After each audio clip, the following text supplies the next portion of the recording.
My friends bet I couldn't do better than you. I'm just proving them wrong. She smirked after I saw her sitting on another man's lap. I replied, prove this too. Then I took a photo, sent it to her parents with your daughter at her best, and left. She called panicking. Her dad had seen it. Hey viewers, before we move on to the video, please make sure to subscribe to the channel and hit the like button if you want to see more stories like this. Thanks.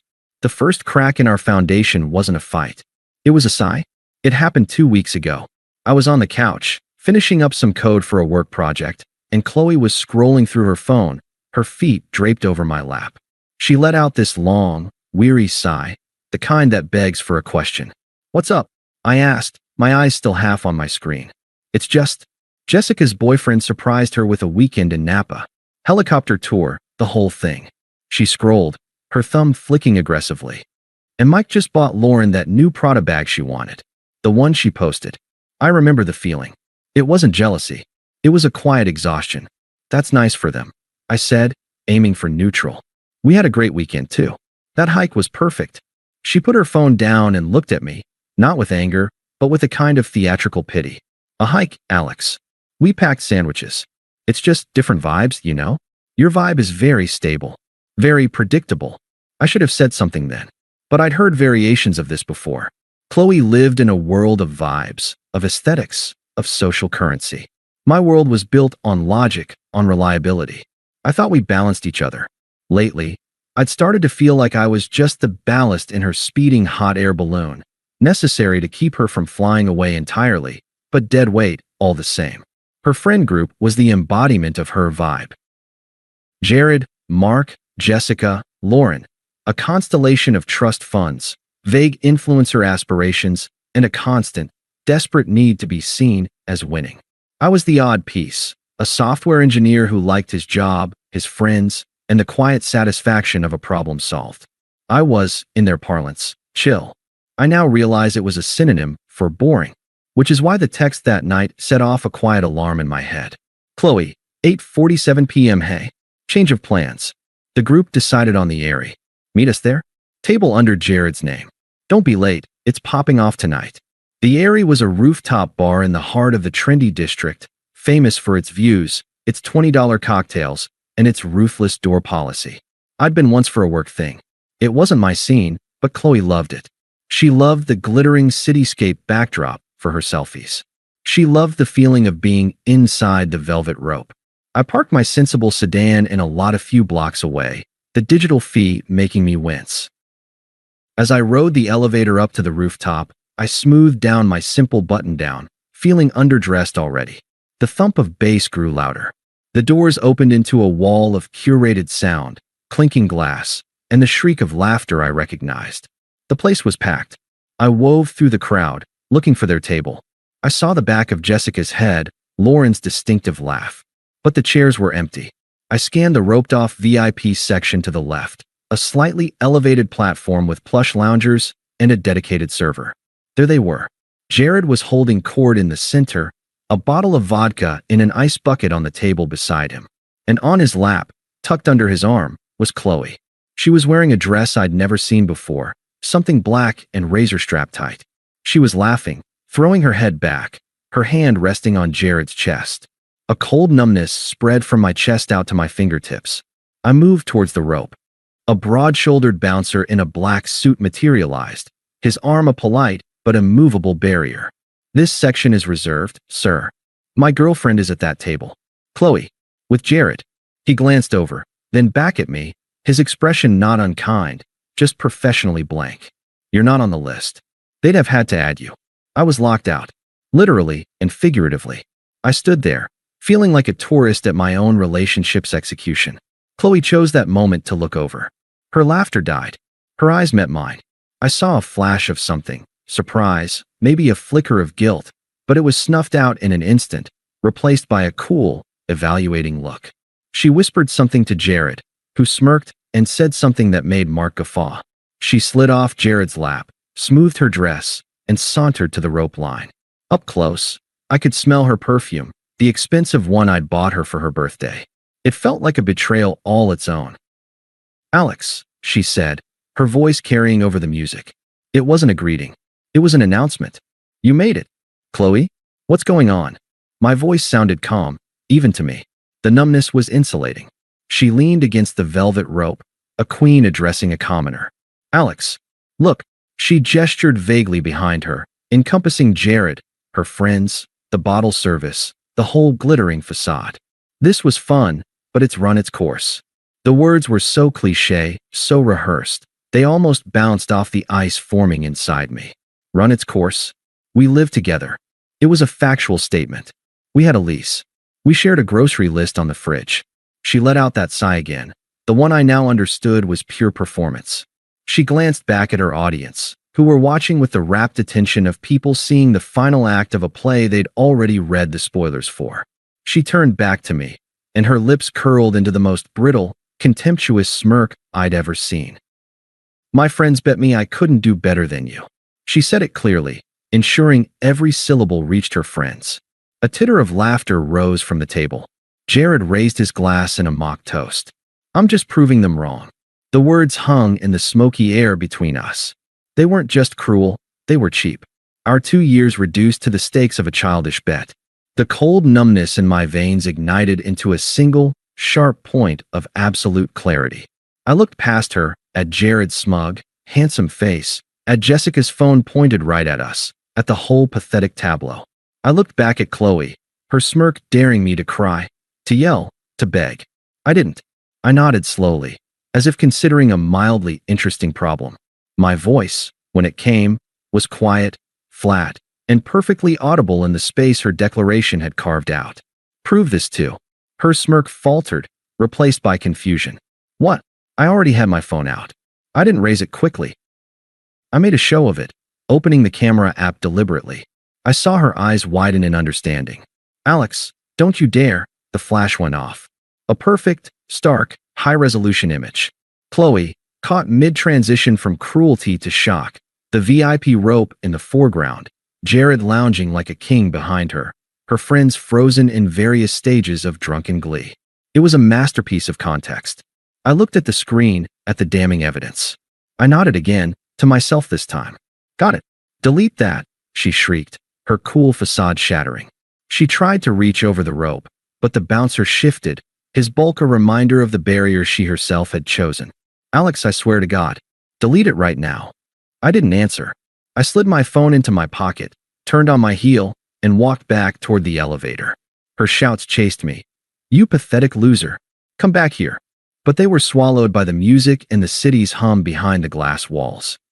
The elevator doors closed on the sound of her fury. The sudden silence was deafening. I leaned against the wall, the cold glass a relief against my back. My heart was pounding, but my mind was preternaturally still. The puzzle was complete. The distant behavior, the sighs, the insults disguised as observations. It all led here, to a rooftop bar where I was the punchline of a bet.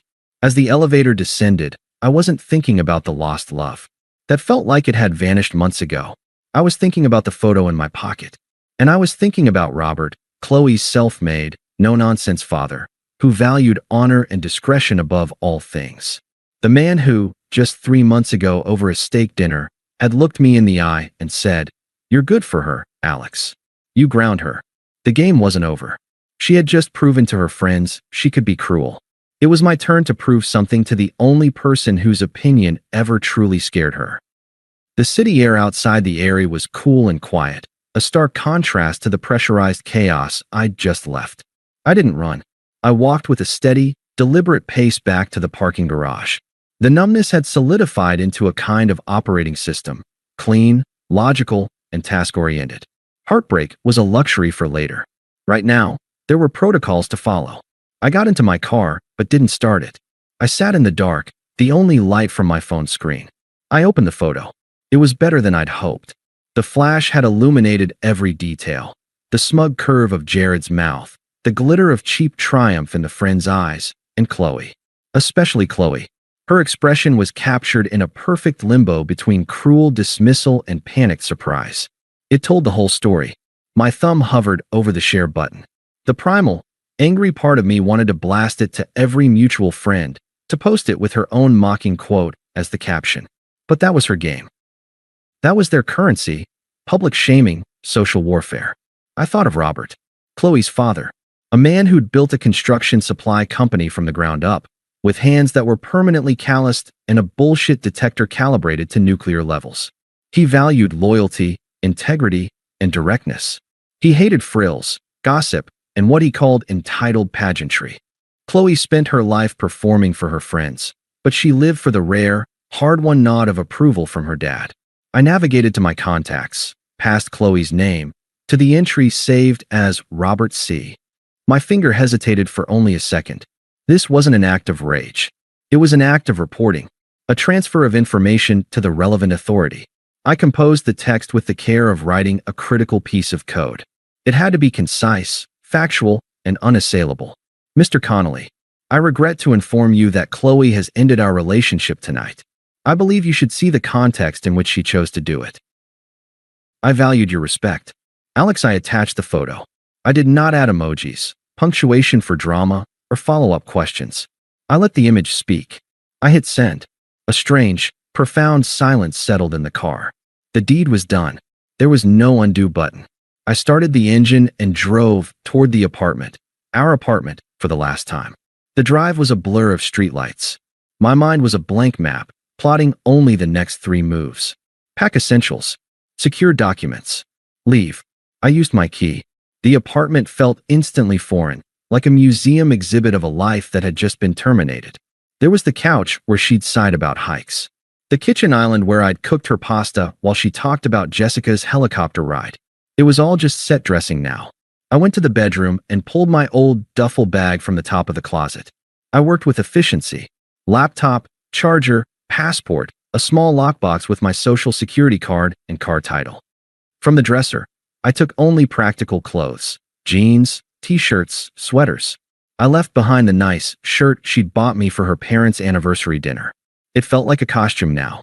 In the bathroom, I swept my toiletries into a DOP kit. My toothbrush stood alone in the holder. Hers was in her purse, at the bar, on a night that was supposed to prove something.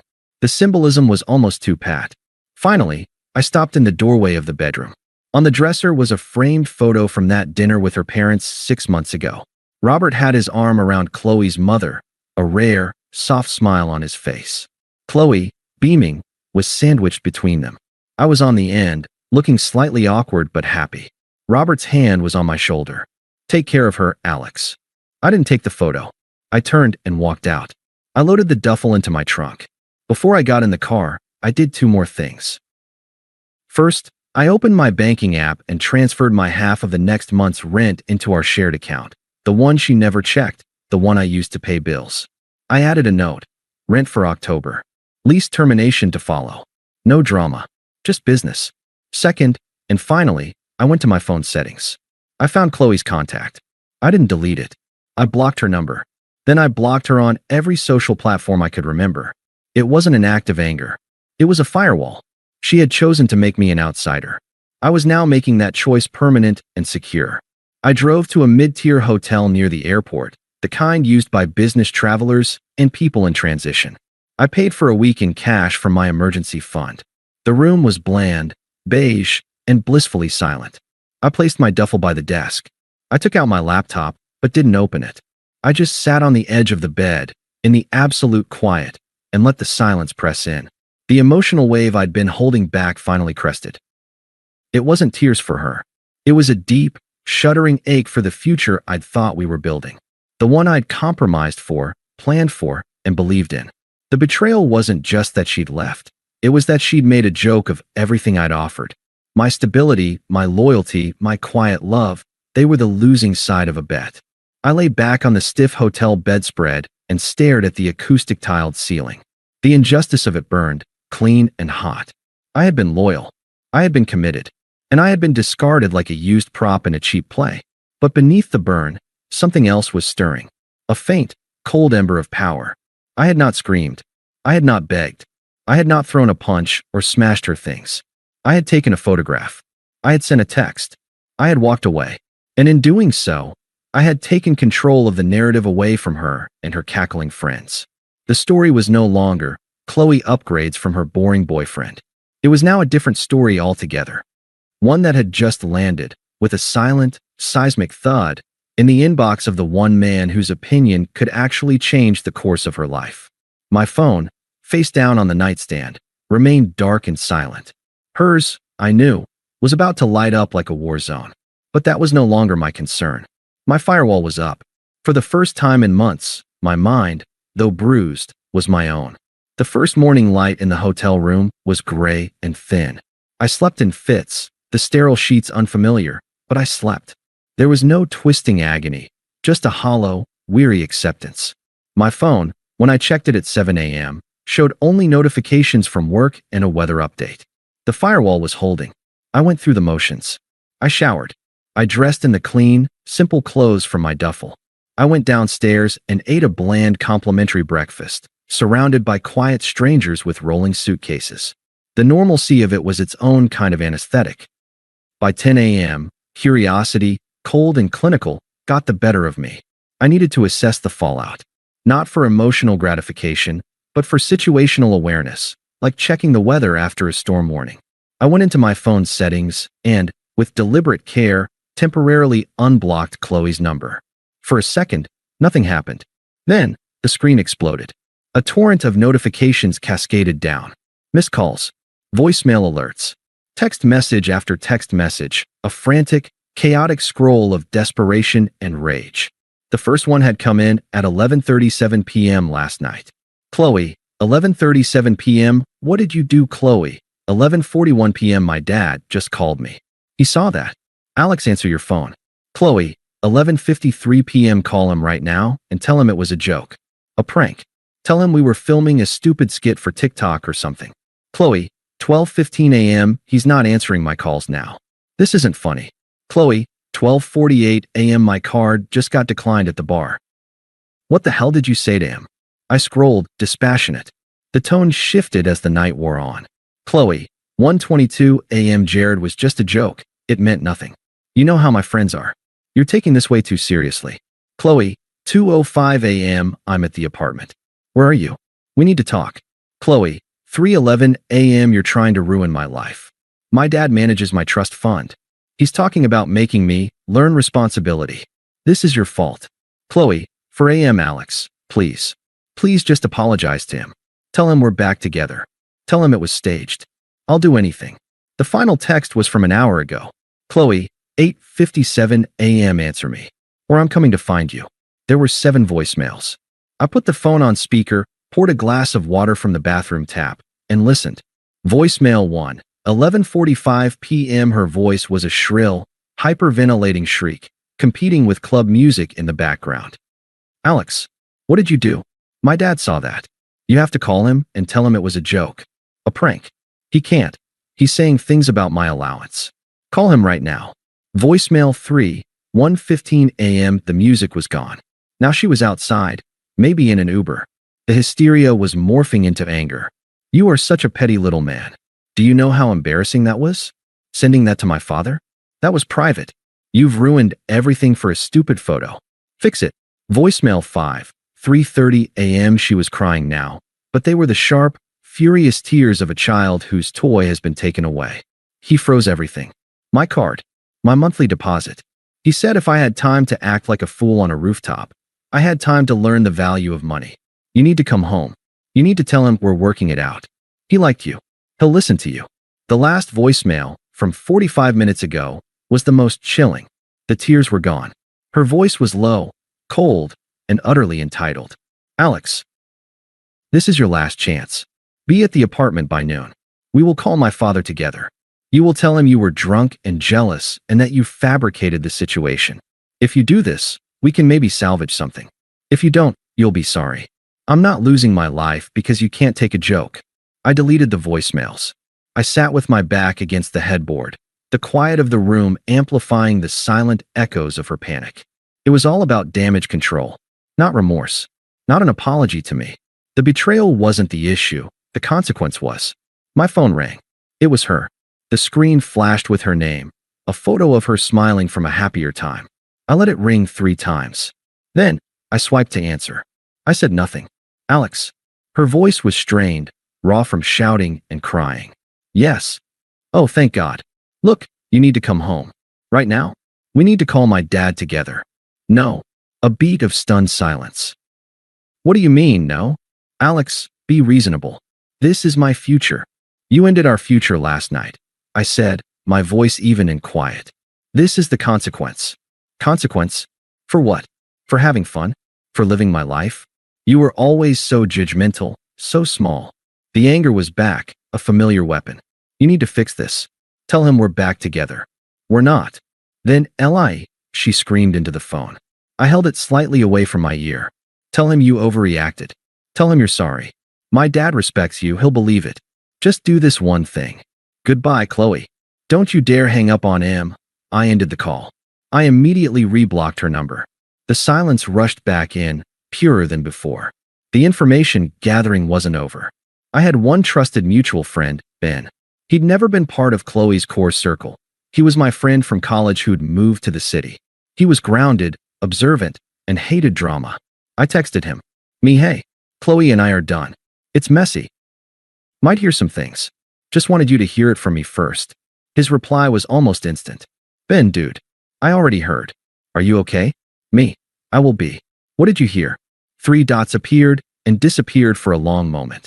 Ben, Jessica called my girlfriend, freaking out. Said Chloe's dad completely cut her off. Frozen trust, canceled credit cards, the works. Apparently, he called it a masterclass in poor character and poor judgment. Said she could learn the value of $1 since she valued so little else. A grim satisfaction, clean and sharp, settled in my chest. Robert's words were a direct, brutal echo of the values he'd always preached. Ben, also, Jared is a piece of work. Apparently after you left, he told Chloe it was getting too heavy and that he wasn't looking for a project. He left with some other girl an hour later. Chloe had to beg Jessica for an Uber home. Ben, the friend group, is distancing. Mark called the whole thing a bad look. Jessica's pissed because she thinks it makes their squad look trashy. They're all worried about their own reputations now.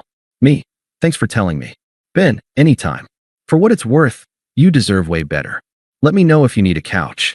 I put the phone down. The karma wasn't mystical. It was cause and effect. She had traded my steadfastness for social currency, only to find that currency was counterfeit and her bank account was closed. She had chosen a man who saw her as entertainment and was discarded when the show got boring. She had valued the opinions of fickle friends who were now scattering to protect their own brand. I didn't feel joy. I felt a profound, weary validation. The world, in its own harsh way, was simply reflecting back the choices she had made on that rooftop. A final piece of information came through a few hours later, via a formal email to our shared account from the property management company. It was a lease violation warning for excessive noise and disturbance last night, citing a complaint from the downstairs neighbor about a woman screaming and throwing things in our unit between the hours of 3 and 5 a.m. I closed the laptop. The middle was breathing. The unfairness of the betrayal was now being counterbalanced by the inexorable math of consequences. My path was silence, distance, and self-repair. Hers, as seen through the keyhole of these communications, was unraveling into a desperate, angry scramble to regain a privilege she had never earned and had just spectacularly set on fire. I went for a long walk. I didn't think about her. I thought about what I would have for dinner, about a new coding language I wanted to learn, about the quiet pleasure of a schedule that belonged only to me. The ember of power wasn't about her downfall. It was about my freedom. And with every step away from that hotel, that life, that person, the ember grew steadily, quietly, into a flame. 7 months is a long time in a life being rebuilt.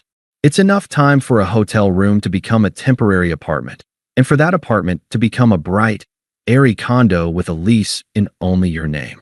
It's enough time to get promoted to lead developer on the strength of focused work. It's enough time to relearn the pleasure of Saturday mornings with a book, the silence broken only by the coffee machine. And it's enough time to meet someone. Sarah wasn't anything like Chloe. Where Chloe was a performance, Sarah was a conversation. She was a graphic designer with a quiet wit and a steady, observant gaze. Our first date was at a bookstore cafe that Chloe would have deemed quaint, her code for boring. We talked for 3 hours about everything and nothing. There was no calculation, no posturing. It was just easy. On a crisp Saturday afternoon, we were at our favorite spot, a rustic brewery with long communal tables and a patio filled with dogs. I was in a well-worn flannel, Sarah in a soft sweater, her hand resting lightly on my forearm as she finished a story about a difficult client. We were sharing a pretzel. I was, for the first time in over a year, genuinely and uncomplicatedly happy. The past felt like a poorly written book I'd checked out of a library long ago. The universe, with its ironic sense of timing, chose that moment to turn a page. I saw her first from across the patio. The change was jarring. Chloe was bundled in a cheap-looking puffer coat, her hair pulled back in a careless ponytail. She looked older, tired. She was with Mia, a peripheral friend from the old group who always looked vaguely apologetic. They were being seated 2 tables away. Chloe's eyes swept the patio, a habitual scan for status or recognition. They locked onto me. The shock on her face was immediate, followed by a complex flood of emotions. Hope, desperation, a flicker of the old vanity. She said something sharply to Mia, who winced and began weaving through the tables toward us. Sarah felt me go still. She followed my gaze. "Someone you know?" she asked, her voice low and calm. "My ex," I said, equally quiet. "The one from the rooftop." Sarah's eyebrows lifted slightly in understanding. She didn't tense up or move her hand. She simply gave a small, composed nod. Her presence was an anchor. Chloe stopped at the edge of our table. She ignored Sarah completely, her eyes drilling into me. "Alex." "Hi." Her voice tried for casual, but landed in strained territory. "You look good." "Chloe," I replied, giving a single nod of acknowledgement. Nothing more. The silence stretched. She shifted her weight, clearly expecting more, an inquiry, a reaction, something to grab onto. "Look, she faltered, her rehearsed lines failing in the face of my utter stillness. She tried again, forcing a tremble into her voice. "I've had a lot of time to think. A lot of time alone." She emphasized the last word, waiting for sympathy. None came. What I said on the roof. Those weren't my words. I was trying to impress people who don't matter. People who are gone now. She finally glanced at Sarah, a quick, dismissive flick of her eyes, before turning her full pleading attention back to me. "You mattered. We mattered." I said nothing. I just waited, my expression one of polite, detached patience. Her composure cracked a little. The desperation leaked through. "My dad, he still won't fully reinstate things. He says I need to demonstrate sustained maturity." She said the words like they were a foreign and unfair concept. "If he knew we were talking, if he saw we could be civil, it would help. It would prove I'm stable." She took a step closer, her voice dropping to a conspiratorial whisper. "Maybe we could even get coffee sometime? Just talk. Start over? The real you and me, without all the noise." This was her play. Not an apology to me, but a proposal to use me as a character reference for her father. A stepping stone back to her old funding.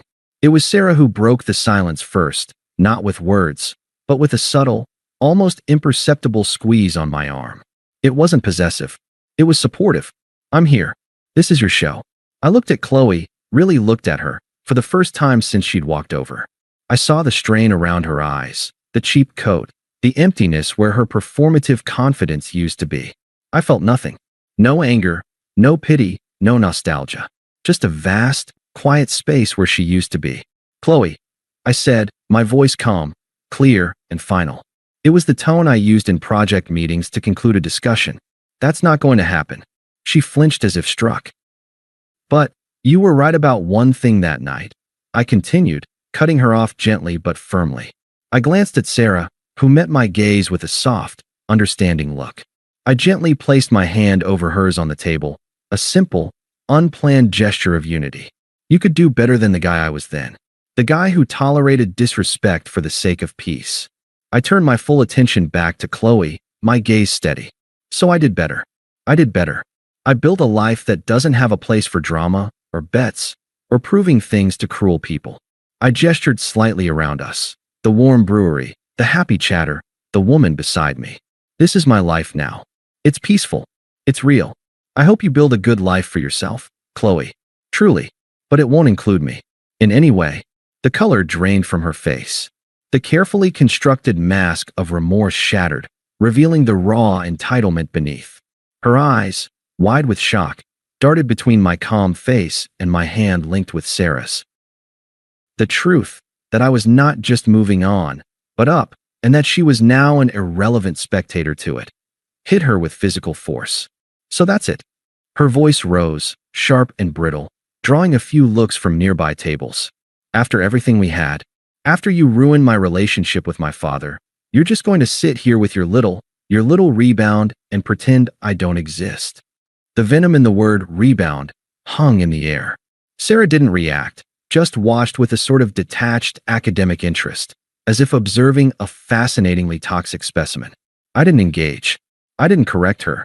I simply stood up, pulling out Sarah's chair for her with a quiet courtesy. I threw enough cash on the table to cover our bill and a generous tip. I looked at Chloe one last time. There was no anger in my eyes, no triumph. Only the absolute, unshakable finality of indifference. We're done here, I said, my voice flat and definitive. I took Sarah's hand.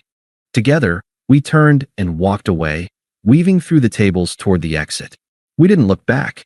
I heard a choked, inarticulate sound of fury behind us, quickly hushed by Mia's pleading voice, but it was already fading, becoming just another unimportant noise in the background of my day. Outside, the autumn air was cool and clean. Sarah squeezed my hand. You okay? I took a deep breath, filling my lungs with the free, untainted air. I looked at her, at the intelligent compassion in her eyes, and felt the last ghost of that rooftop night dissolve into nothing. I'm perfect, I said and meant it. I'm starving. Let's go get that Italian food we talked about. As we walked to the car, my mind wasn't on Chloe, her frozen trust fund, or her desperate, empty eyes. It was on the specific way Sarah laughed when she was truly amused. It was on the complex notes in the Amarone wine I planned to order. It was on the quiet contentment of a Sunday with no storms on the horizon. The closure wasn't in a dramatic speech or a moment of revenge. It was in the simple, profound act of walking away without a backward glance, toward a future so bright and full that the shadow of the past could no longer reach me. She had become a footnote, a lesson learned, a closed door, and I was already miles down the road, hand in hand with my peace, never thinking of knocking on it again. Thanks for watching. Make sure to subscribe to the channel and hit the like button. What do you think about this story? Share it in the comments.